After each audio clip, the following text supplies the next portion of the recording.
کچھ غاصبوں کو بچانا تھا، کچھ لٹیروں کو بچانا تھا، کچھ ڈاکوؤں کو بچانا تھا، کچھ قاتلوں کو بچانا تھا، کچھ ظلم کرنے والوں کو بچانا تھا، ان کے ظلم پر پردہ ڈالنا تھا۔ لہذا بڑے بڑے لوگوں نے، غزالی جیسے لوگوں نے کہہ دیا خبردار یزید کو برا نہ کہو، کیا پتہ اللہ معاف کر دے۔ سمجھ میں آئی میری بات جو میں کہنا چاہ رہا ہوں؟ اب کیوں یہ عقیدہ پیدا ہو کہ نہیں وہ تو اللہ کی مرضی سے ہوا؟ معاذ اللہ کہ اللہ نے کوئی اسٹیج سجایا کہ ایک کو ہیرو بنایا، ایک کو ولن بنایا، ہیرو کو اچھا کام کرنے کا ایوارڈ دے گا، ولن کو بھی ایوارڈ دے گا، بھائی بے شک برا کردار کیا مگر میری ہدایت کے مطابق کیا۔ فرعون نے اتنا زبردست کریکٹر انجام دیا اپنا، لہذا ایوارڈ تو اس کو بھی ملنا چاہیے۔ یہ کوئی آسکر ایوارڈ یا اکیڈمی ایوارڈ کا مقابلہ ہے کہ ہر ایک کو انعام دیا جائے گا؟ سمجھ رہے ہیں آپ بات کو کہ بھئی جو ہوا اللہ کی مرضی سے، تو جب جو ہوا اللہ کی مرضی سے ہوا تو بھئی فرعون پہ لعنت کیوں؟ قرآن مجید میں فرعون پہ لعنت کیوں؟ بھئی اس کی بھی تعریف ہونی چاہیے کہ اللہ نے جو اسے جو کریکٹر دیا بہترین طریقے سے نبھایا۔ ابو لہب کے ہاتھ کیوں ٹوٹ جائیں؟ بھئی اللہ نے چاہا تو اس نے ایسا کیا، اللہ کی مرضی کے بغیر تو پتا بھی نہیں کھڑکتا۔ پتہ یہ سمجھ میں آ رہا ہے محاورہ کیوں پیدا ہوا کہ ہر کام میں اللہ کی مرضی؟ تو یہ ساری مرضیاں کیوں لائی گئیں؟ تاکہ بنو امیہ کو بچایا جائے، یزید کو بچایا جائے، قاتلان حسین کو بچایا جائے کہ بھئی جو ہوا اللہ کی مرضی تھی، اپنی زبان سے کسی کو برا نہ کہنا۔ اس لیے اللہ نے ظالمین، قاتلین اور غاصبین پر لعنت بھیج کر بتا دیا۔ قرآن مجید میں کہ یہ مت سمجھنا اللہ کی قدرت کا مطلب یہ نہ سمجھنا کہ ہر برا فعل بھی تم اللہ کی طرف پلٹا دو۔ اللہ سے کبھی کوئی قبیح فعل صادر نہیں ہوتا، تو جب نہیں ہوتا تو پھر قدرت کہاں رہی؟ نہیں، قدرت ہے۔ قدرت ہونا اور بات ہے، فعل کا سرزد ہونا اور بات ہے۔ آپ اپنے گھر میں اپنے بال بچوں میں قدرت رکھتے ہیں کہ نہیں؟ اب یہ بعض لوگ نہ کہیں کہ نہیں ہمیں تو دل میں سوچو کہ نہیں ہمیں تو قدرت نہیں ہے، ہمارے گھر میں تو قدرت کسی اور کے ہاتھ میں ہے۔ تو چلو کسی کے ہاتھ میں تو ہے نا۔ اپنے گھر پہ قدرت رکھتا ہے کہ نہیں رکھتا؟ اپنے بچوں پہ قدرت رکھتا ہے کہ نہیں رکھتا؟ اپنے سامان پہ قدرت رکھتا ہے کہ نہیں کرتا؟ رکھتا۔ اب میں آ کے کہوں نہیں آپ اپنے گھر پہ قادر نہیں ہیں، آپ یہ کیسی بات کر رہے ہیں؟ میرا گھر ہے، آپ اپنے بچوں پہ قادر نہیں ہیں، آپ اپنے سامان پہ قادر نہیں ہیں۔ اچھا آپ قدرت رکھتے ہیں سامان پہ؟ ذرا ٹی وی توڑ کے دکھائیے اپنا، آپ کا ہے نا سامان، ٹی وی اٹھا کے پھینکیے سڑک پہ، آگ لگائیے پردوں کو، کیا کریں گے آپ؟ معاذ اللہ، معذرت کے ساتھ اگر بے وقوف آدمی تو یہ ثابت کرنے کے لیے کہ میرا سامان اٹھا کے پھینکنا شروع کر دے گا، کچن میں جا کے برتن بھی توڑنا شروع کر دے گا، میرے ہیں توڑو یا رکھوں۔ لیکن اگر عاقل انسان ہوگا تو کیا کہے گا کہ بابا قدرت کا مطلب یہ تھوڑی ہے کہ میں کوئی ایسا فعل انجام دوں جو حکمت و دانائی کے خلاف ہو۔ بچے میرے ہیں، چھوٹے بچے میرے ہیں، معصوم بچے میرے ہیں، سڑک پہ کیسے مچل مچل کے ہاتھ چھڑانا چاہتا ہے، چھوڑ دیجئے۔ چھوڑیں گے آپ؟ کیوں بھائی آپ کا بچہ ہے، قدرت ہے آپ کو حاصل، ارے چھوڑ دیجئے بچے کو۔ نہیں، کیونکہ بچہ نہیں جانتا اسی لیے تو مچل رہا ہے کہ فائدہ نقصان کیا ہے۔ یہ تو ماں باپ جانتے ہیں کہ اس کا ہاتھ چھوڑنے میں نقصان ہے، وہ اسے فائدے نقصان کو سمجھتے۔ تو قدرت کا ہونا اور ہے، فعل کا سرزد ہونا اور ہے، اس لیے بار بار تکرار کر رہا ہے پروردگار کہ میں نے ہی خلق کیا ہے، میں نے ہی تمہارے دل و دماغ میں الہام کیا ہے اچھائی کو برائی کو، لیکن تم سے برائی کرواتا نہیں، تمہیں سمجھا دیا۔ فَأَلْهَمَهَا فُجُورَهَا وَتَقْوَاهَا کہ یہ برائی ہے یہ اچھائی ہے، کرنے نہ کرنے کے ذمہ دار تم خود ہوگے۔ پھر فرمایا اِنَّا هَدَيْنَاهُ السَّبِيلَ اِمَّا شَاكِرًا وَإِمَّا كَفُورًا۔ اپنے جرائم کو اس طرف نہ پلٹانا کہ اللہ نے چاہا تو ایسا ہوا، ہم نے تو ہدایت کر دی تھی، راستہ بھی دکھا دیا تھا، اب چاہے شکر گزار بندے بنو چاہے کفر کرنے والے بن جاؤ۔ یعنی اپنے اچھے برے فعل کے ذمہ دار تم خود ہو، اگر تم نہ ہوتے تو پھر جزا و سزا کا تصور کیسا؟ پروردگار اس کو جزا کیوں اچھے کام کی؟ تو نے چاہا اس نے اچھا کام کر دیا۔ اس کو سزا کیوں جہنم کی؟ تو نے چاہا یہ کر دیا۔ آپ نے کبھی سنا جانوروں کے لیے جزا سزا کا تصور ہے اسلام میں، قرآن میں، حدیث میں کہیں ہے؟ نہیں ہے۔ کیوں؟ وہاں جبر ہے، وہاں جبر ہی جبر ہے۔ جس جانور کو جس فطرت میں پیدا کر دیا وہ کام انجام دے رہا ہے، لہذا وہاں یہ ہے کہ سانپ کو کاٹنے کی کوئی سزا نہیں، کوئی دفعہ لگتی ہے، آپ مار دیجئے اس کو، سر کو جلدی، وہ الگ بات ہے، لیکن قرآن میں کوئی دفعہ، کوئی حدود کو اس میں نافذ کیا گیا، کوئی قانون یا اس کو جہنم میں بھیجا جائے گا اگر اس نے ڈسا ہے، کچھ نہیں ہے۔ کیوں؟ جبر ہے نا۔ وہاں جس فطرت میں پیدا کیا گیا، کوئی جانور وفادار ہے تو وفادار، ڈسنے والا ہے تو ڈسے گا، کاٹنے والا ہے تو کاٹے گا، شکار کرنے والا ہے شکار کرے گا، لہذا جس لیے کہہ رہے ہیں کہ جنگل کا قانون، اگر انسان ایسا کرنے لگے تو بھائی ملائکہ وہاں بھی یہی ہے، ان کو ان تمام یعنی کبھی صفات سے عاری پاک کو پاکیزہ خلق کر دیا پروردگار نے، عصمت کے ایسے درجے پہ خلق کیا کہ وہ برائی کی لذت جانتے ہی نہیں، وہ گناہ کی لذت جانتے ہی نہیں، انہیں معلوم ہی نہیں کہ گناہ میں لذت کیا ہے، لہذا جس فطرت پہ خلق کر دیا ایسے ہی ہوا نا، لہذا وہاں بھی کوئی تصور نہیں۔ انسان کے پاس جزا و سزا کا تصور کیوں؟ اسے دونوں صفات دے کر بھیجا، ہم نے تجھے اچھائی بھی سمجھائی، برائی بھی سمجھا دی، تیرے ہاتھ میں ہے، بس اشرف المخلوقات جب بنے گا، جب اپنی حیوانی صفات پر قابو پا کے ملائکہ کی صف میں چلا جائے تو ملائکہ سے افضل ہوا، کیونکہ ملائکہ کو جہاد نفس نہیں کرنا پڑا، انسان کو نفس کا جہاد کرنا پڑا، ملائکہ کو نہیں کرنا پڑا، ملائکہ کو کوئی جہاد نہیں کرنا پڑا۔ اور اگر حیوانی صفات اس میں آ گئی، ہم نے انسان بنایا تھا آستین کا سانپ بن گیا، ہم نے انسان بنایا تھا بچھو کی طرح ڈسنے لگا، ہم نے انسان بنایا تھا لومڑی کی طرح مکاریاں کر رہا ہے، ہم نے انسان بنایا تھا مقابلے کے میدان میں گیدڑ بن کے بھاگ رہا ہے، ایسا ہے کہ نہیں؟ ہم نے انسان بنایا تھا ظالم حیوان بن کے اپنے سے چھوٹوں کو کھائے چلا جا رہا ہے، جیسے حیوان، تجھے حیوان تو نہیں بنایا تھا، ہم نے تو انسان بنایا تھا، لہذا جب یہ حیوانی صفات آئیں تو کیا بن گیا؟ اسفل سافلین بن گیا، اولئک کالانعام بل ہم اضل، یہ جانوروں جیسے لوگ ہیں بلکہ ان سے بھی پست، ان سے بھی بدتر، کیونکہ جانور کو جہنم میں نہیں ڈالا جائے گا ظلم کرنے کی بنا پہ، اسے جہنم میں پھینک دیا جائے گا، کیونکہ تجھے ہم نے انسان بنایا تھا، لہذا یہاں جزا و سزا کا تصور موجود، جب جزا و سزا کا تصور موجود تو اب فعل کا حسن بھی ہے، قبح بھی ہے، اب جو فعل کرو گے تو اللہ کی یہاں اس کو اسی معیار پر پرکھا جائے گا، اب جب مر کے جائے گا تو اس بنا پر نہیں کہ اللہ تو نے چاہا تھا میں ویسا بن گیا، نہیں، میں نے کب ایسا چاہا تھا، میں نے تو تجھے تسخیر کائنات کی قوت دے کر بھیجا تھا، میں نے تو تجھے ارتقاء کی صلاحیتیں دے کر بھیجا تھا، میں نے تو تجھے اچھا برا سمجھا کے بھیجا تھا، لہذا ایسے نہیں، اب ایک ایک پل کا حساب ہوگا، پھر اب ایک ایک عمل کا حساب لیا جائے گا۔ موت فنا کا نام نہیں، یاد رکھیے گا، مجازن استعمال ہوا ہے فنا کا لفظ، کلو شیء علیہا فان، یعنی یہاں سے فنا ہو جائے گی، موت ہے انتقال کا نام، ایک حالت سے دوسری حالت میں منتقل ہو جانے کا نام، زمان و مکان و کیفیت بدل جانے کا نام، زمانہ بدل گیا، مکان بدل گیا، حالت بدل گئی، مرا نہیں۔ اگر مر جاتا موت فنا کا نام ہوتا، عدم یعنی معدوم ہو جانے کا نام ہوتا، موت معدوم ہو جانے کا نام ہوتا تو ایصال ثواب کیسا؟ ایصال ثواب کیسا؟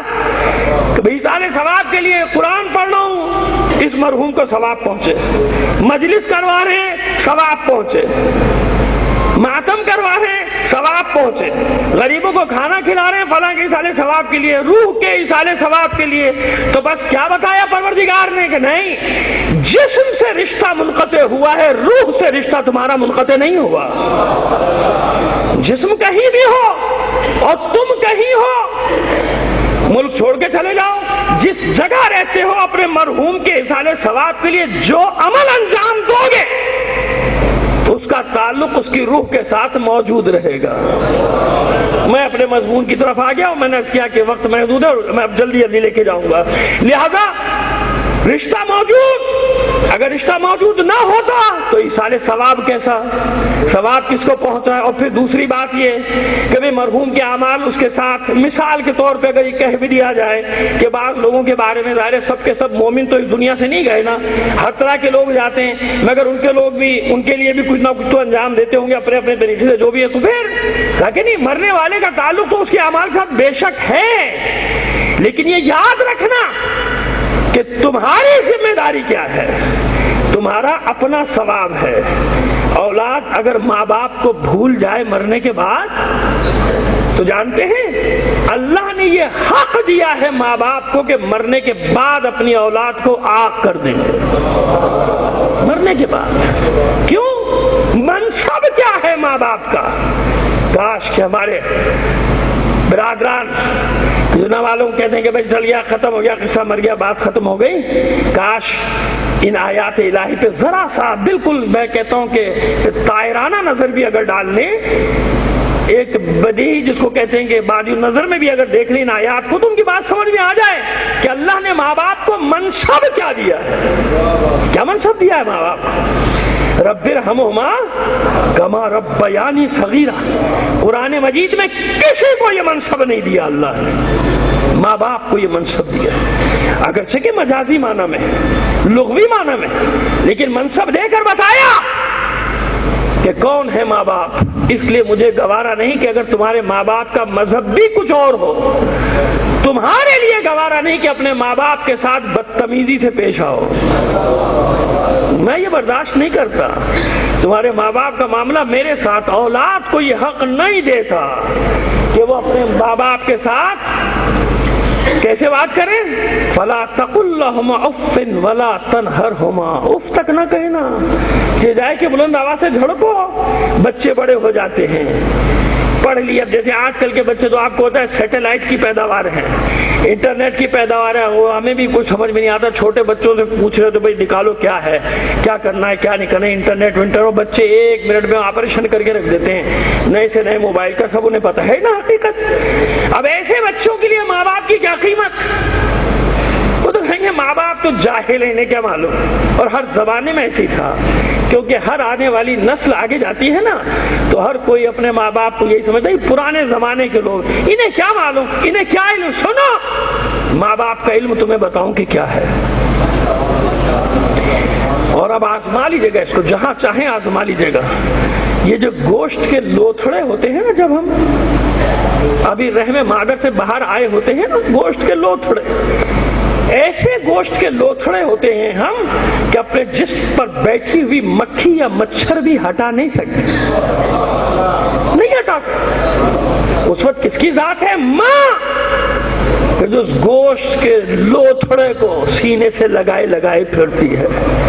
اس ماں کا علم بتاؤں، ڈاکٹر نہیں سمجھتا، ماں کو اللہ نے یہ الہامی طاقت دی ہے، چاہے دنیا کے کسی بھی حصے کی ماں ہو، کہ ادھر بیٹا رویا، ادھر ماں سمجھ جاتی ہے کہ اسے بھوک لگی ہے یا اس کے پیٹ میں درد ہے، اس کے کان میں درد ہے یا اس کے منہ میں درد ہے، اسے کیا تکلیف ہے۔ یہ علم دیا ہے الہامی ماں، الہامی اللہ نے ماں کو یہ علم دیا، یہ مقام دیا ماں کو۔ اسے کہا خبردار، اللہ بھی جانتا ہے کہ میں نے خلق کیا ہے اس انسان کو، پڑھ لکھ جائے گا تو اپنے ماں باپ کا ہی باغی بن جائے گا۔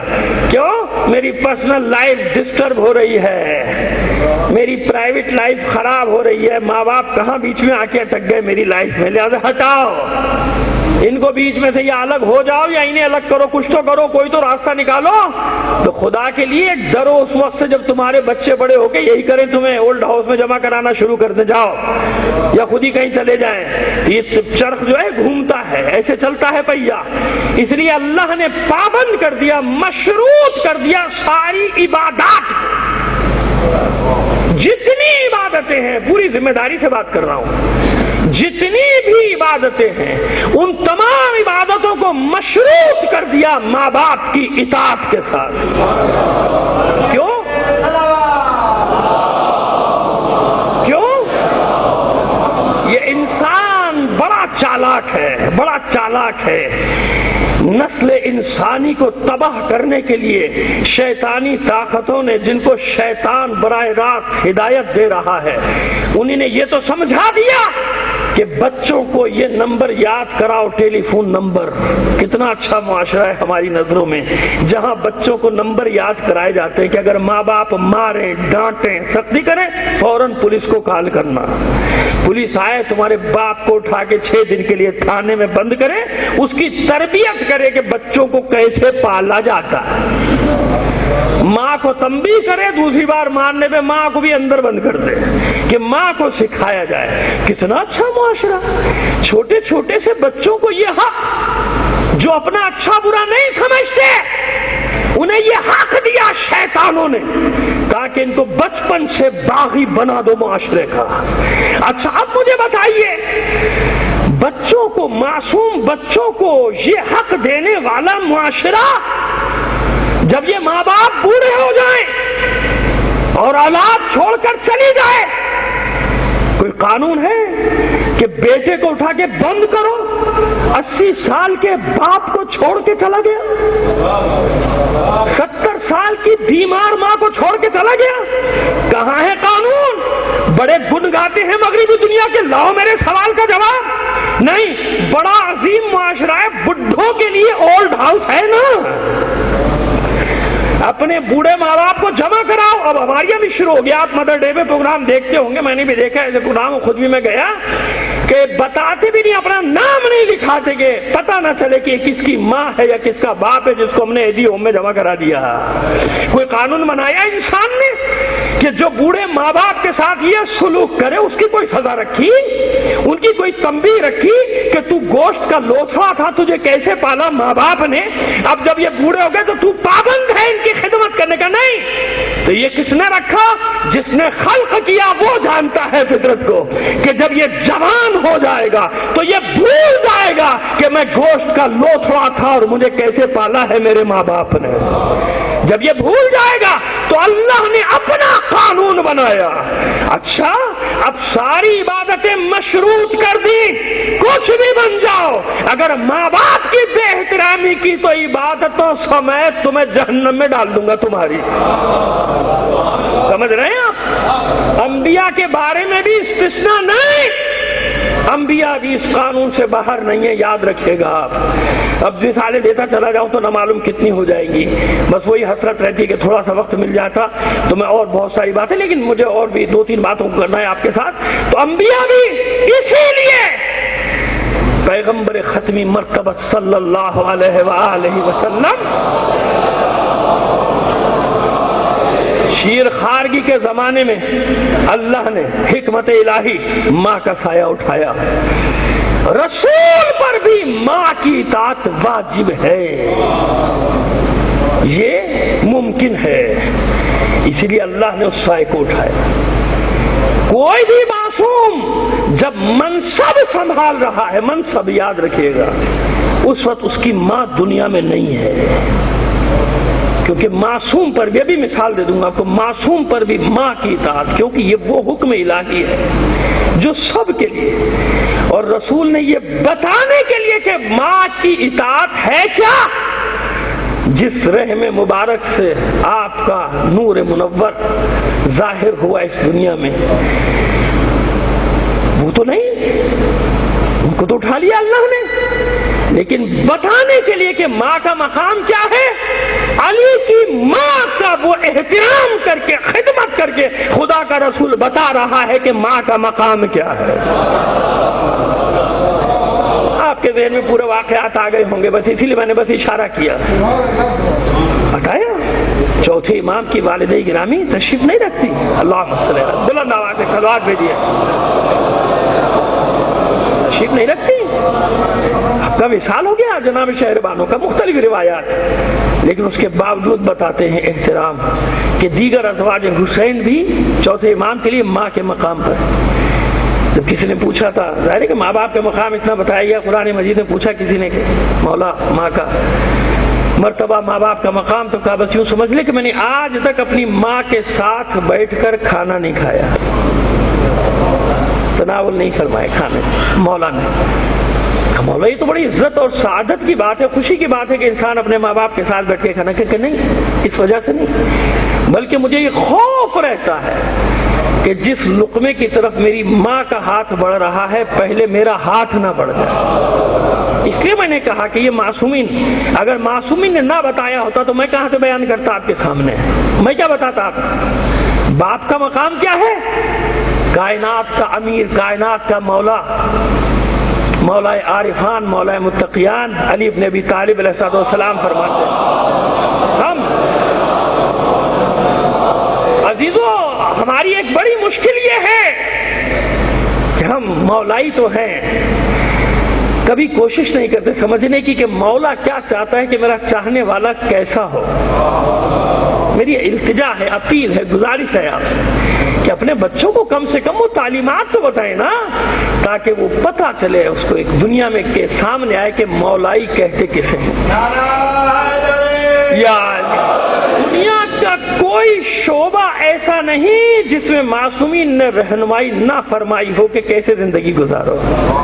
اور بڑا مشہور واقعہ ہے ہمارے مولا کا کہ کسی دوسرے شہر سے جب آپ کی ظاہری خلافت کا دور تھا, آیا ایک شخص آپ کا چاہنے والا, بہرحال رعایا میں سے ایک فرد آیا, اس کا بیٹا بھی ساتھ تھا, اور مولا کا دستور یہ تھا کہ جب کوئی نیا آدمی مسجد کوفہ میں آتا تھا تو اسے اپنے ساتھ دعوت ضرور دیتے تھے کہ آج تو میرا مہمان میرے ساتھ کھانا کھا.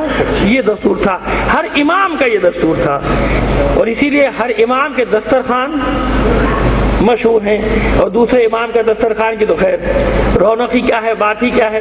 تو اب وہ امام ان دونوں کو لے کر آئے, اب جو کچھ بھی آپ جانتے ہیں, مولا کی جو غذا تھی, جو خوراک تھی, وہ رکھا. اس کے بعد اس زمانے میں دستور تھا کہ میزبان مہمان کے ہاتھ دھلاتا تھا. آج بھی جو اپنے اقدار کی حفاظت کرتے ہیں, ویلیوز کی حفاظت کرتے ہیں, وہ یہ کام ضرور کرتے ہیں کہ بے شک واش بیسن سے ہی لیکن تولیہ ہی لے کے کھڑے ہو جاتے ہیں, کیونکہ جانتے ہیں کہ مہمان ہے, اس نے مجھے عزت دی ہے.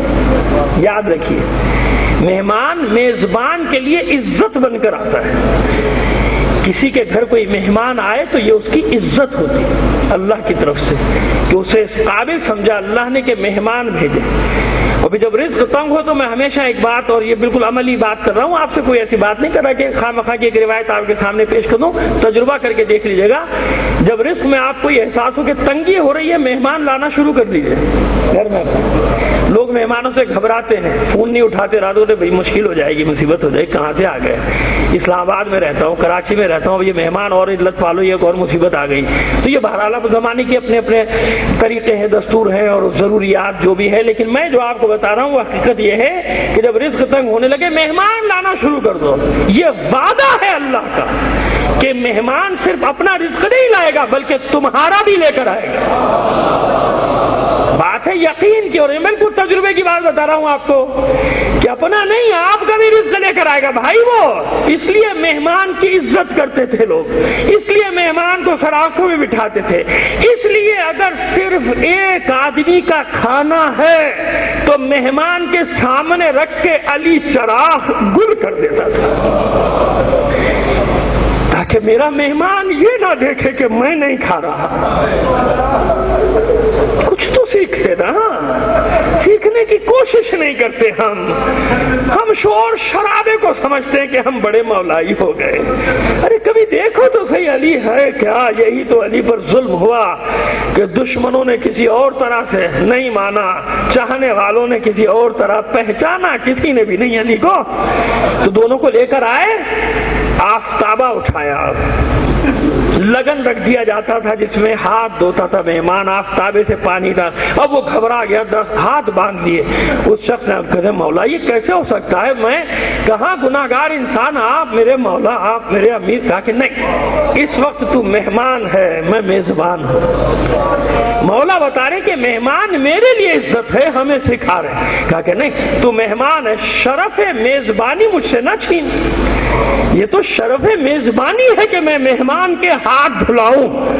خیر اس نے ہاتھ آگے بڑھائے کہ مولا آپ کے حکم کی اطاعت میں، ورنہ مجھ میں یہ طاقت اور یہ جسارت میں نہیں کر سکتا. مولا اس کے ہاتھوں پہ پانی ڈال دیں. جب وہ ہاتھ دھو چکا اب وہ بیٹا بھی خوش تھا اس کا کہ آج مجھے بھی سعادت ملے گی، اپنے شہر جا کے لوگوں کو بتاؤں گا کہ میں مولا کے گھر مہمان بنا تھا، مولا نے میرے ہاتھ دھلائے تھے. مولا نے ظرف پانی کا رکھا اور اس لڑکے سے کہا کہ اب اپنے بھی ہاتھ دھو لے بیٹا. خیر اس نے اپنے ہاتھ دھو لیے، لیکن بہرحال ایک رنجیدگی کی لہر تو نظر آ گئی نا پیشانی پہ.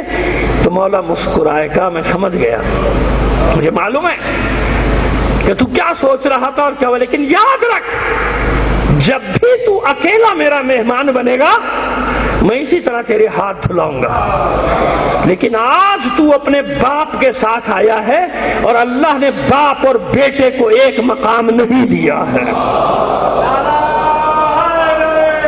یا پھر علی کیسے دے دے گا وہ مقام؟ علی بھی نہیں دے سکتا وہ مقام جو باپ اور بیٹے کے درمیان حد ادب ہے. اس حد ادب کا تقاضا یہ ہے کہ جو خدمت میں نے تیرے باپ کی ہے اس کے سامنے تیری نہ کروں، کیونکہ وہ دونوں کا مرتبہ ایک ہو جائے گا نا. تو سمجھ میں آ رہی ہے؟ یہ ہے تعلیمات، یہ ہے تعلیمات مولا کی کہ بتا رہے کہ باپ کا مقام کیا، ماں کا مقام کیا. ہم یہ کہتے ہیں کہ ماں باپ کو پتا کیا، ہم زیادہ عالم فاضل بن گئے. وہ اس وقت عالم تھے جب تو گوشت کا لوتھڑا تھا. اس لیے اللہ نے قانون بنایا اپنا، بچوں کے لیے نہیں بنایا. بچوں کے لیے تو حکم دیا اطاعت واجب ہے ماں باپ کی تم پر، بلکہ ان بچوں کے بڑے ہونے پر ان کو پابند کر دیا، ساری عبادتوں کو مشروط کر دیا کہ اگر ماں باپ ناراض گئے کوئی عمل تمہارا قبول کرنے والا میں نہیں ہوں. کوئی عمل، کوئی استثناء نہیں ہے کہ آپ کسی کام کو استثناء سمجھیں، کوئی استثناء نہیں. ماں باپ جس کے راضی نہیں، حسین کیسے راضی ہو جائے گا؟ میں یوں کہہ دوں کہ جو اپنے ماں باپ کو راضی نہیں رکھ سکتا وہ ماں باپ کے مولا حسین کو کیسے راضی کر دے گا؟ اس سے آسان الفاظ میں نہیں سمجھا سکتا آپ کو. یہ اخلاقیات کی باتیں کہ انسان اپنے آپ کو پتہ نہیں کہاں کا لے آتا ہے، شور شرابہ کرتا ہو. سمجھ میں یہ باتیں تو سمجھو کہ اہل بیت چاہتے کیا ہیں. حسین اسی سے خوش ہے جس نے اپنے ماں باپ کو خوش رکھا. اور میں اگر جنگوں کی مثالیں دیتا چلا جاؤں تو میرے سامنے پورے ایک ذہن میں پوری قطار روایات کی بنتی چلی آ رہی کہ کہاں کہاں رسول نے، علی نے، حسین نے صرف اس خاطر جوانوں کو میدان جنگ سے واپس بھیج دے کہ جاؤ بوڑھے ماں باپ کی خدمت کرو، تمہارا جہاد ہو گیا. بہت جیسے جنگ میں رسول نے ایک جوان کو واپس کر دیا تھا کہ جب اس نے پوچھا جو آیا ہے کہ اللہ جانتا ہے کہ میں جہاد کے شوق لے کر آیا ہوں، آپ کا حکم سن کر آیا ہوں کہ جو تلوار اٹھا سکتا ہے وہ آ جائے. کبھی تو پریشان کیوں؟ کہ نہیں کوئی پریشانی نہیں، بس ایک مجھے فکر کھائی جا رہی ہے خدا کے رسول کہ میرے دونوں ماں باپ بہت ضعیف ہیں، کوئی ان کی خدمت کرنے والا نہیں، میں اکیلا، لیکن میں یہ قربانی دے کر آیا ہوں اور میرے ماں باپ نے اجازت بھی دے دی. میرے بوڑھے ماں باپ نے مجھے اجازت دی ہے، میں اجازت سے آیا ہوں، مجھے جہاد کی.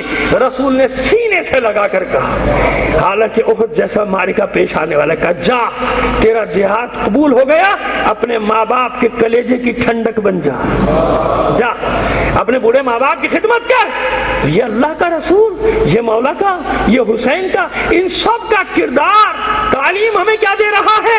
اور ہم اس معاشرے کے ظلم و ستم کے ستائے ہوئے لوگ ہم سمجھ ہی نہیں رہے کہ یہ شیطانی سازش ہی یہ ہے کہ تمہاری اخلاقی اقدار کو ختم کر دیا جائے، تمہاری خاندانی اقدار کو ختم کر دیا جائے، ایسا بنا دیا جائے کہ بچے بچیاں تو تکا کر کے ماں باپ سے بات کریں اور اس کو فیشن سمجھا جائے، اس کو ماڈرنائزیشن کا اور یہ جدید زمانے کا تقاضا سمجھا جائے کہ بیٹی شان سے اپنے ماں باپ کے سامنے اپنے دوستوں کو لے کر آئے، کہے میرے دوست ہیں. سمجھ میں آ رہی ہو؟ میں اسے زیادہ آگے نہیں جانا چاہتا. شیطانی کھیل کا حصہ ہے کہ گھروں سے بھاگے ہوئے لڑکے لڑکیوں کو ہیرو ہیروئن بنا کر پیش کیا جائے چینلز کے اوپر، ان کے پیچھے این جی اوز کا شیطانی گروہ آ جائے ان کا دفاع کرنے کے لیے. نہ ان چینل والوں کو یہ معلوم، نہ ان این جی اوز کے ٹھیکے داروں کو یہ معلوم کہ جس کے گھر سے بچی بھاگ جائے اس کا باپ خودکشی کر لیتا ہے، جس کے گھر سے بیٹی چلی جائے اس کی ماں پاگل ہو کے کنویں میں چھلانگ لگا دیتی ہے، جس کے گھر سے بچی بھاگ جائے اس کے بہن بھائی راتوں رات شہر چھوڑ کے بھاگ جاتے ہیں کہ گمنامی کی زندگی گزارے تاکہ کوئی ہمیں پہچان نہ سکے۔ انہیں تو بریکنگ نیوز مل جاتی ہے، انہیں نیوز الرٹ مل جاتا ہے، انہیں نہیں معلوم کہ خاندان تباہ ہو گئے، رشتہ داروں سے کوئی تعلق نہ رہا اب اس خاندان کا، کوئی بتانے کو تیار نہیں کہ میرے عزیز تھے۔ سمجھ میں آ رہا ہے یہ شیطانی کھیل؟ کیوں جانتے ہیں یہ بچے بچیاں کہ کسی بھی اخبار یا چینل کے دفتر میں جائیں گے اور یہ ہمیں ہیرو بنا کے پیش کر دیں گے، ان کے پیچھے وکیل بھی آ جائیں گے، جج بھی آ جائیں گے، سب ان کی حمایت میں آ جائیں گے، بھائی ان کا حق ہے، ارے حق ہے تو کرو، دنیا میں تماشا کیوں دکھا رہے؟ تاکہ اور بچے بچیوں کو شے دی جائے۔ تو دم غنیمت جانو اور مجالس حسین کا صدقہ سمجھو کہ کچھ لوگ یہ باتیں کرنے والے تمہارے درمیان باقی ہیں۔ ڈرو اس وقت سے جب یہ چند لوگ بھی نہ رہے، تو پھر جو ہونے والا ہے وہ پھر اللہ ہی حافظ ہے اس کا۔ لہذا یہ مجالس کا صدقہ ہے کہ یہاں سے تمہیں یہ علم تو ہو جائے کہ ہمارے معاشرے پر ہم پر کہاں کہاں سے حملے ہو رہے ہیں، کس کس طرح سے۔ جسم کی موت موت نہیں ہے، مولا نے جو فرمایا کہ بعض جو تمہیں چلتے پھرتے نظر آ رہے ہیں یہ لاشیں ہیں، مردہ ہیں، ان میں زندگی نہیں ہے، اور بعض مر کے بھی زندہ رہتے ہیں، مر جاتے ہیں۔ آپ حدیث سنتے رہتے ہیں، میں اس کے بعد 2-4 منٹ میں اس کا خلاصہ کر دوں گا۔ کیوں اہل بیت کا چاہنے والا زندہ ہے؟ کیوں زندہ ہے؟ یاد رکھیے، جماعتات ہوں، نباتات ہوں، اس میں تفصیلی مجالس پڑھ چکے ہیں، اور بھی علماء نے پڑھی ہیں، کوئی میں نے اکیلے کارنامہ انجام نہیں دیا۔ جماعتات، نباتات، حیوانات، انسان، یہ سب ایک دوسرے کے ارتقاء کے لیے قربانی دیتے ہیں۔ جماعتات قربانی دیتے ہیں نباتات کے لیے، نباتات قربانی دیتے ہیں حیوانات کے لیے، بڑی تفصیل ہے، بہرحال سمجھنے والے سمجھ جاتے ہیں، اور حیوانات قربانی دیتے ہیں انسان کے لیے، وہ ارتقائی شکل ہے۔ جماعتات کی ارتقائی شکل ہے نباتات میں تبدیل ہو جانا، ارتقائی شکل ہے نا۔ جڑ کوئی باہر سے تو نہیں لے کے گیا پودا، وہی مٹی تو ہے نا جو جڑ بن رہی ہے، تنے بن رہے ہیں، ارتقائی شکل ہے اس مٹی کی، جڑ بن رہی ہے۔ اسی پتھر کی ارتقائی شکل ہے جو ہیرا بن رہا ہے، ڈائمنڈ بن رہا ہے، عقیق بن رہا ہے، فیروزہ بن رہا ہے، نیلم بن رہا ہے، پتہ نہیں کیا کیا بن رہا ہے کہ نمک بن رہا ہے، لوہا بن رہا ہے۔ ارتقائی شکل ہے تو مرا نہیں، بلکہ جس میں ارتقاء کی صلاحیت ہے وہ منتقل ہوتا ہے ایک حالت سے دوسری حالت میں، اور بقا کے راز کو پا لیتا ہے۔ یعنی ترقی کرنے کے لیے اپنی اس حالت کو فنا کرنا ضروری ہے۔ نباتات جو باقی رہتے، کون سے نباتات باقی ہیں؟ وہی جو انسانوں اور حیوانوں کی غذا بنتے ہیں۔ کبھی ان کی قلت ہوئی، کبھی کچھ ہوا کہ یہ بوٹی کم پڑ گئی یا وہ بوٹی کم پڑ گئی، نہیں، کیوں؟ شکل بدل رہا ہے، ارتقائی شکل میں جا رہا ہے، اپنے سے بڑے کے لیے قربان ہو رہا ہے، لہذا بچ رہا ہے، باقی رہ رہا ہے، اللہ اس کی نسل کو بچا رہا ہے۔ حیوان کبھی آپ نے کوئی مہم چلتے دیکھی؟ حالانکہ بہت سے جانور ایسے نا جن کی نسل بچانے کے لیے انجمنیں بنائی گئی ہیں، تنظیمیں بنائی گئی ہیں، اس جانور کو بچاؤ، شیر کو بچاؤ، ہاتھی کو بچاؤ، تیندوے کو بچاؤ، فلاں جانور کی نسل ختم ہو رہی ہے، پانڈو کو بچاؤ، پتہ نہیں پانڈو ہے یا جو بھی اس کا تلفظ ہے مجھے تو پتہ نہیں، اس کو بچاؤ، تیندوے کو بچاؤ، فلاں چیز کو بچاؤ، وہ اژدہا ختم ہو رہا ہے اس کو بچاؤ، فلاں چیز۔ آپ نے کبھی مہم سنی کہ بکری بچاؤ، گائے بچاؤ، مرغی بچاؤ، اونٹ بچاؤ؟ کیوں؟ حالانکہ دنیا میں ہر روز کروڑوں کی تعداد میں یہ جانور ذبح ہوتا ہے، کیونکہ اپنے سے اعلیٰ کے لیے قربان ہو رہا ہے، تو اللہ نے اس کی نسل کی بقا کی ضمانت لے لی ہے۔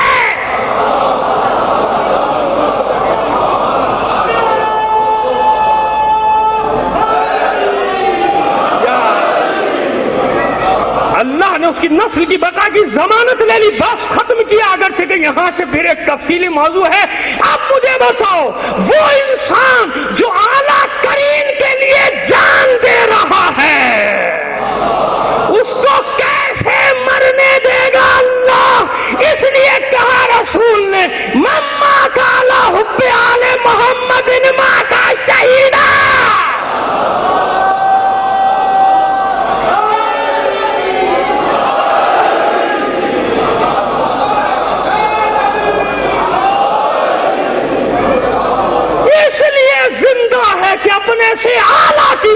وقت میں جا رہا ہے، اعلیٰ ترین پر جو قربان ہو رہا ہے، یہی سارے شہداء کا قصہ ہے۔ میں نے تو ایک اصول دے دیا آپ کو کہ ہر شہید اس لیے ہے کہ اعلیٰ پر قربان ہو رہا ہے۔ جب اعلیٰ پر قربان ہو رہا ہے تو پھر موت کیسی ہے؟ اس لیے ہمارا مرنے والا موت سے ہمکنار نہیں ہوا، شہید ہوا، کیونکہ اپنے سے اعلیٰ پر جا رہا ہے۔ اور پھر جو جیسی خدمت کر کے جاتا ہے ویسے ہی باقی رہتا ہے۔ عمر بھائی نے کیونکہ وہ حصہ پورا کر دیا، مرحوم کے بارے میں گفتگو کر دی، اور میں نہیں چاہتا کہ آپ کو اور وقت لوں۔ آپ سب مجھ سے بہتر جانتے ہی رہتے تھے کہ مرنے والا جو بھی تھا، جیسا خدمت گزار تھا، یہ تو انداز بتا دیتا ہے مرنے کا کہ اس کے لوگوں کے دلوں میں اس کی جگہ کیا تھی۔ تو مجلسوں سے اس سے اندازہ ہو جاتا ہے کہ اس کا کیا مقام تھا، مگر میں نے اسے ایک جملے میں بات کو مکمل کر دیا کہ یہ مطلب ہے اس بات کا کہ کبھی نہیں مرتا، وہ لوگوں کے دلوں میں زندہ رہتا ہے۔ اس لیے اپنے دین کی، اپنے مذہب کی، اپنی قوم کی خدمت کرو اور بے لوث، نام کے چکر میں نہ رہو۔ سارا جھگڑا اس نام نے مار دیا، میرا نام چھوٹا کیوں، اس کا نام بڑا کیوں، میرا نام کیوں نہیں۔ اور دست بستہ عرض کر رہا ہوں، التجا کر رہا ہوں اپنے جوانوں سے، پڑھنے والوں سے، خدا کے لیے اس چکر میں نہ پڑو، نام نمود کے چکر میں نہ پڑو۔ جو ذکر اہل بیت کرتا ہے اس کے نام کو اہل بیت خود اونچا کر دیتے ہیں، کیونکہ نہیں کرو ایسا۔ بڑا عجیب سا لگتا ہے کہ وہ پڑھنے سے پہلے، چاہے میں اپنے اوپر رکھ کے کہہ دوں تاکہ کسی کو برا نہ لگے، مجھے شرم آتی ہے کہ میرے پڑھنے سے پہلے اگر کوئی لمبا چوڑا تعارف کرانا شروع کرتے ہیں۔ ہم کیا ہیں، ہماری حیثیت کیا ہے بابا؟ کتنی بڑی یہ زندگی ہے، جو عزت دے دی ہے مولا نے، جو عزت دے دی اللہ نے، ہم تو اس قابل بھی نہیں ہیں بھائی۔ لہذا یہ شوق ختم کر دو، اس شوق نے تباہ کر دیا قوم کو کہ نام و نمود میرا پورا یہ لمبا چوڑا تعارف ہو، نہیں ہو تو پڑھوں گا ہی نہیں۔ کیا کر رہے ہو، کس پر احسان کر رہے ہو بھائی؟ یہی عزت کم ہے کہ پڑھے لکھے لوگ نیچے بیٹھے ہوں، مجھ جیسا طالب علم اوپر بیٹھا ہو۔ یہ عزت کم ہے جو اللہ نے دے دی، جو حسین نے دے دی۔ سوچ، مگر وہی بات ہے اولی الالباب کے لیے یہ سب باتیں، جو عقل رکھتا ہے، جو دل رکھتا ہے، سمجھ میں آتا ہے، جو صاحبان بصیرت وہ اس بات کو سمجھتے ہیں کہ بابا دھوکہ ہے، دھوکہ ہے، دھوکہ، سب ختم ہو جائے گا، کچھ نہیں بچے گا۔ مگر جو عزت اللہ دیتا ہے وہ اشتہار نہیں دے سکتے تمہیں۔ اللہ کی دی ہوئی عزت دائمی ہے، حسین کے در سے جو عزت ملے وہ دائمی ہے۔ اس راز کو جو پا جاتا ہے وہ حر بن کے چلا آتا ہے۔ بس ختم کر دیا میں نے آپ کی زحمتوں کو۔ کربلا نے سب تو سکھا دیا، اس راز کو جو پا لیتا ہے حر بن کے ادھر آ جاتا ہے۔ جون حبشی غلام ایک عام انسان ہے، اس کو آپ نہ سمجھے کوئی بہت بڑا آدمی اپنے زمانے کا، نہیں، مگر وہ یہ راز جانتا تھا کہ حسین کے قدموں پہ جان دینے کا مطلب یہ ہے کہ قیامت تک علیہ السلام بن جاؤں گا۔ عزیزو، جناب حر تو پھر بھی بہت بڑی شخصیت تھے اپنے زمانے میں، آخر سردار تھے، ان کا ایک قبیلہ تھا، تو بہت بڑے انسان تھے۔ جون کیا تھا؟ جون تو ایک آبسا حبشی غلام، غلاموں کے طبقے سے تعلق رکھنے والا انسان تھا۔ حسین نے کہاں سے کہاں پہنچایا، کہاں سے کہاں، اور جون نے تو اجازت بھی جانتے ہیں آپ کیسے لی تھی، عجیب انداز سے لی تھی کہ جب آئے ہیں 70 سال سے زیادہ کا سن ہے جناب جون کا، آئے کہ مولا بس میں اب میدان میں جانے کی اجازت دیں، تو حسین نے منع کر دیا تھا، کہا نہیں جون تم ضعیف ہو گئے، بوڑھے ہو گئے، تم پر سے جہاد ساقط ہو گیا، جاؤ میں تمہیں آزاد کرتا ہوں، تم جاؤ جہاں جانا ہے چلے جاؤ۔ بس یہ ذہن میں رہے کہ چوتھے امام کی غلامی میں تھے اس وقت۔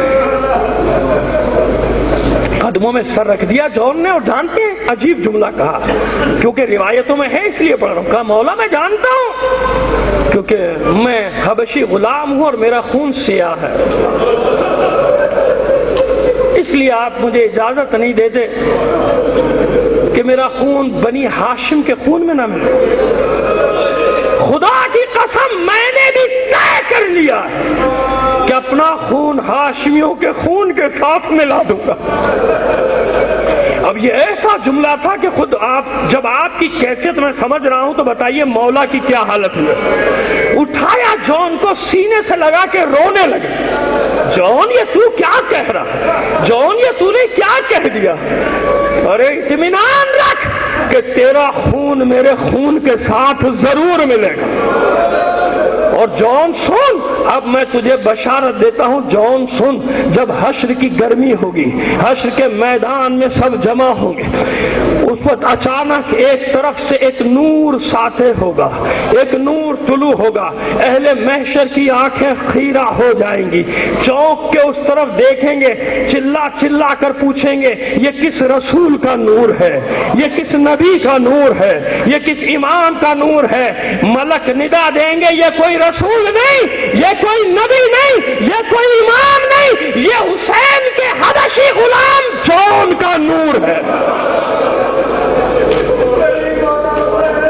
جون کا نور ہے یہ۔ سمجھ میں آئی بات؟ اس حسین کے در سے میں اور تم وابستہ ہیں، ذکر کرتے رہو، عزت کی بات چھوڑ دو اپنے مولا پہ، جتنی مناسب چاہتا ہے، جیسے چاہتا ہے، جہاں چاہتا ہے تمہیں دے دے گا، چھوڑ دو، اس چکر میں نہ پڑا کرو، کبھی نہ پڑو، حسین پر چھوڑ دو، حسین اپنے غلاموں کو ایسے ہی چھوڑ دے گا؟ تم اس کے در کی غلامی کے سچے دعوے دار بن جاؤ، سچے غلام بن جاؤ، پھر دیکھو حسین تمہیں کہاں سے کہاں پہنچاتا ہے۔ یہ ہوا کہ نہیں ہوا؟ وہ خود کہ جس کا سر کٹنے کے بعد بھی نیچے نہ گرا، بلند ہی رہا نیزے پہ، وہ اپنے غلاموں کے سروں کو جھکنے دے گا دنیا کے سامنے؟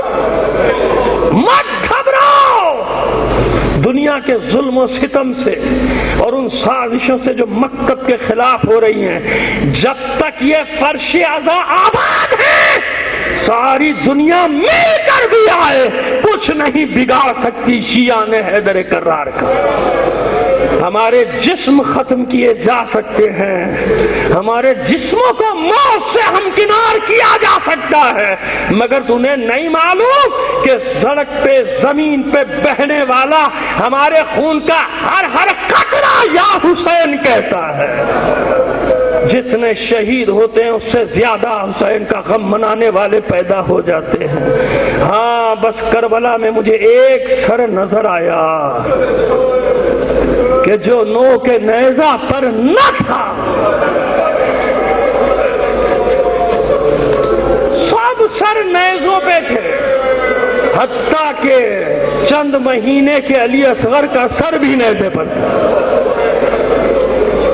علی اکبر کا سر بھی نیزے پر تھا۔ روایت نہ ہوتی تو یقین جانے میں کبھی پڑھنے کی ضرورت بھی نہیں کرتا، لیکن ہے، اور پھر بھی میں اس کو ہلکا کر کے سبک کر کے پیش کر رہا ہوں، کیونکہ میں اتنا سخت پڑھ نہیں سکتا۔ بس ایک سر تھا کہ جب کوفے میں یہ قافلہ داخل ہوا ہے تو حیوان کی گردن میں لٹک رہا تھا۔ میں نے عرض کیا نا کہ آپ مطلب تک پہنچ گئے ہیں، مگر میں بالکل سبک کر کے پڑھوں گا، زبردستی رلانے کی کوشش میں اتنے سخت روایات نہیں پڑھتا، کیونکہ میں جانتا ہوں کہ ذکر ہی اس ہستی کا ایسا ہے جو کافی ہے۔ تو حیران ہو کر کوفے کے لوگوں نے سپاہیوں سے پوچھا تھا یہ سب سر تم نے نیزوں پہ بلند کیے، یہ ایک سر حیوان کی گردن میں کیوں ہے؟ تو انہوں نے جواب دیا کہ اس میں ہمارا قصور نہیں، جب اس سر کو نیزے پہ بلند کرنے کی کوشش کی جائے یہ نیچے گر جاتا ہے۔ آخر یہ سر ہے کس کا؟ تو سپاہیوں نے بتایا کہ اس لشکر کے علمدار عباس کا سر ہے۔ مجھے نہیں معلوم کہ یہ سر نیزے پہ رکتا کیوں نہیں، مگر میں اندازہ لگا سکتا ہوں کہ عباس کو شاید یہ گوارا نہ ہو کہ کسی مقام پر وہ نیزہ بلند ہو جائے حسین کے سر سے جس نیزے میں میرا سر ہو۔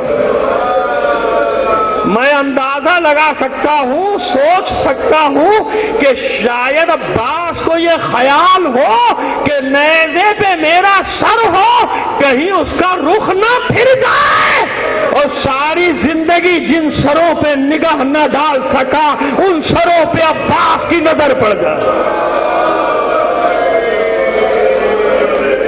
کون ہے یہ عباس؟ کون ہے یہ عباس؟ جب سر حسین قلم ہو رہا تھا بہت سارے واقعات روایتوں میں نقل کیے گئے بے شمار.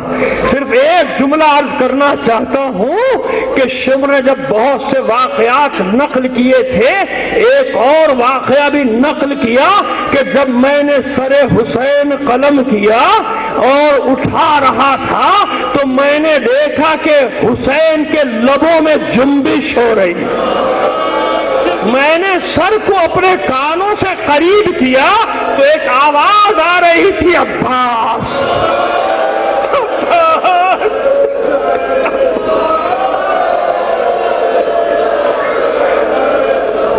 ارے کیا تھا یہ عباس حسین کے لیے؟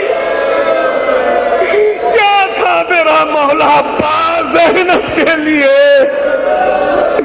ام المؤمنین کو یقین نہ آتا تھا. حالانکہ انصاف سے بتاؤ جس روز عاشورہ کا واقعہ ہوا مدینے میں خبر پہنچی تھی یا نہیں؟ پہنچی تھی. خاک جو رسول نے دی تھی جناب ام سلمہ کو سرخ ہوئی کہ نہیں ہوئی؟ پرندے خون حسین میں اپنے پروں کو رنگین کر کے روضہ رسول کے گنبد پہ پہنچے یا نہیں پہنچے؟ ارے لوگ آنے جانے والے بتاتے ہوں گے یا نہیں؟ لیکن ایک ہی خاتون تھی ام المؤمنین جو یقین نہیں کرتی تھی میرا عباس ساتھ ہے. نہیں ہو سکتا، نہیں ہو سکتا. کس کی مجال ہے حسین کا سر کاٹ دے؟ میرا بیٹا ساتھ ہے، میرا بیٹا ساتھ ہے. لیکن ایک دن ایسا آیا جب منادی نے ندا دی ہے، بی بی گھر سے باہر نکلی، بشیر کے فرس کی لجام کو تھام کر کہا کیا بکا ہے؟ کون؟ حسین قتل کیا گیا. بشیر کہتا ہے بی بی سنا نہیں؟ ارے زہرا کا لال، علی کا بیٹا، رسول کا نواسا حسین 3 روز کا پیاسا کربلا میں قتل کر دیا گیا، پشت گردن سے ذبح کر دیا گیا. چھوڑا لجام فرس کو، عراق کا رخ کر کے کہتی ہے شہزادی ام المؤمنین دودھ نہیں بخشوں گی عباس. میں نے کہا تھا حسین کا ساتھ نہ چھوڑنا، یہ تو نے کیا کر دیا؟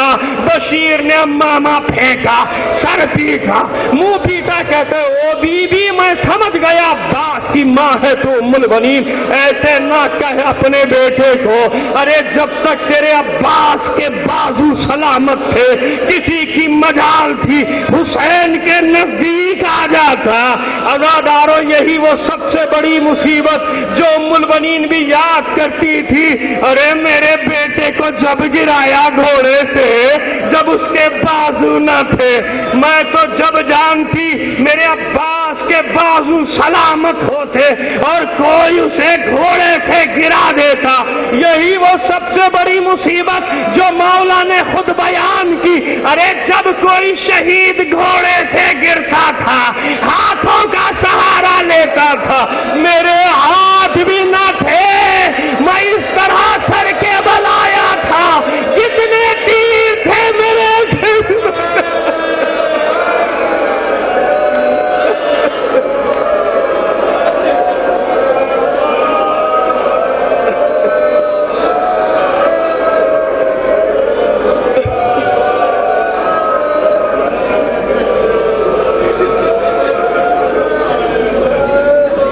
لعنت اللہ علی القوم الظالمین وسيعلم الذين ظلموا أي منقلب ينقلبون. باری اللہ اس مجلس اور اس میں جو بھی اعمال انجام دیے گئے سب کا ثواب مرحوم کی روح کو پہنچا دے. مرحوم کے سال ثواب کے لیے سورہ فاتحہ کی تلاوت اس کے بعد ماتم